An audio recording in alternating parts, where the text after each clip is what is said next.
itu hak asasi manusia? Hak asasi manusia adalah hak yang melekat pada manusia sebagai anugerah Tuhan yang wajib dihormati, dijunjung tinggi, dan dilindungi oleh negara, hukum, dan semua orang. Secara umum, HAM bersifat kodrati, yang artinya HAM adalah hak yang telah menjadi kodrat manusia. Selain itu, HAM bersifat universal, yang artinya HAM secara umum berlaku di seluruh dunia dengan tetap menghormati adat istiadat dan budaya negara masing-masing.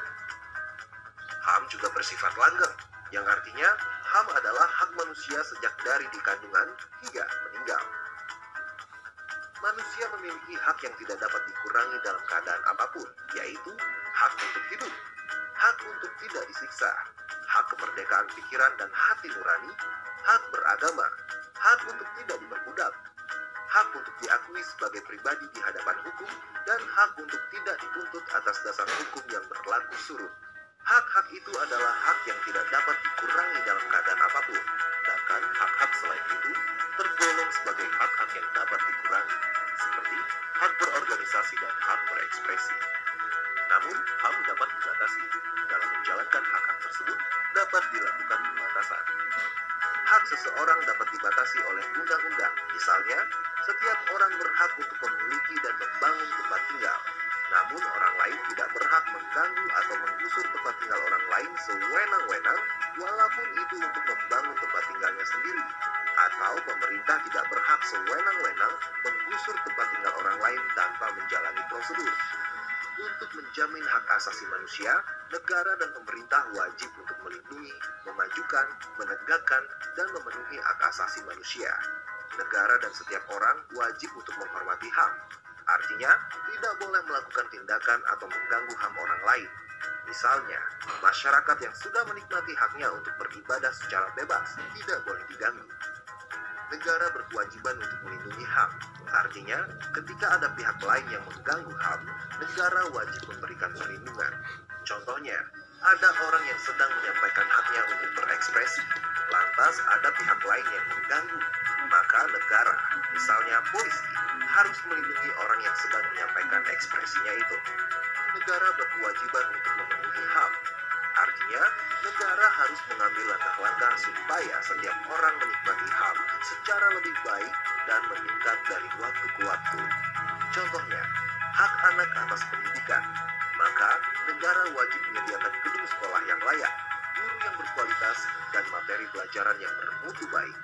Selain itu, setiap orang wajib menghormati hak asasi orang lain dan tertib di dalam kegiatan bermasyarakat. Namun dalam menjalankan hak dan kebebasannya, setiap orang wajib tunduk kepada pembatasan yang telah ditetapkan undang-undang agar dapat menghormati hak dan kebebasan orang lain. Apabila seseorang atau sekelompok orang atau aparatur negara dengan sengaja atau tidak sengaja mengurangi, menghalangi, membatasi, atau mencabut HAM orang lain, maka hal tersebut adalah pelanggaran terhadap hak asasi manusia. Pelanggaran hak asasi manusia akan menjadi akar dari segala permasalahan dari suatu negara.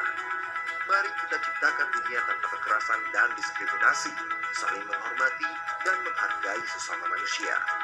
HAM untuk semua. Laporkan setiap bentuk pelanggaran HAM, jangan diam.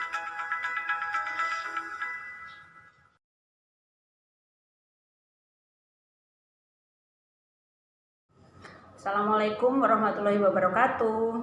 Apa kabar anak-anakku semuanya? Ya, alhamdulillah kalian saat ini sudah memasuki tahun ajaran baru. Mudah-mudahan selalu sehat dan tetap semangat ya. Ya, jangan lupa walaupun kalian melaksanakan KBM online, tetapi tetap harus jaga kesehatan. Ya, lakukan protokoler kesehatan dimanapun kalian berada, termasuk di rumah. Ya, pada pertemuan kali ini, Ibu akan memberikan sedikit pengantar untuk materi PPKN pertemuan pertama. Nanti di kelas 10 ini, materi PPKN itu ada 8 bab. Untuk semester 1 itu 4 bab, dan untuk semester 2 nanti juga 4 bab. Nah, untuk pertemuan kali ini, Bu Siti akan menyampaikan sedikit tentang pengertian hak asasi manusia, pengertian kewajiban asasi manusia dan juga pelaksanaan hak asasi manusia di Indonesia. Setelah ini nanti akan ada video pembelajaran yang bisa kalian lihat tentang apa saja pengertian, definisi, pelaksanaan hak asasi manusia maupun payung hukum hak asasi manusia di Indonesia. Jangan lupa setiap kali pelajaran kalian harus tetap menyediakan buku tulis dan juga pulpen untuk mencatat, ya. Jangan lupa dicatat dulu judulnya. Untuk yang KT yang pertama ini bisa kalian lihat di papan tulis, ya. Bab yang pertama adalah hak asasi manusia. Nah, nanti setelah tayangan video ini, nanti kalian ada tugas. Tugas yang pertama yaitu silahkan nanti bisa kalian tulis di kolom komentar. Jangan lupa menulis absensi kalian, nama, kelas, dan juga jawaban dari tugas tersebut. Tugas yang akan Ibu berikan setelah kalian mendengarkan video ini yaitu hanya satu, tetapi harus benar-benar kalian laksanakan, yaitu apa saja kewajiban kalian sebagai seorang siswa. Sekali lagi ya, Ibu ulangi, tugas kalian yang harus kalian tulis di kolom komentar yaitu apa saja kewajiban kalian sebagai seorang siswa. Berapa jawaban yang harus kalian tulis, ya? Kalian cukup menuliskan 3 saja di kolom komentar. Tugas utama sebagai seorang siswa.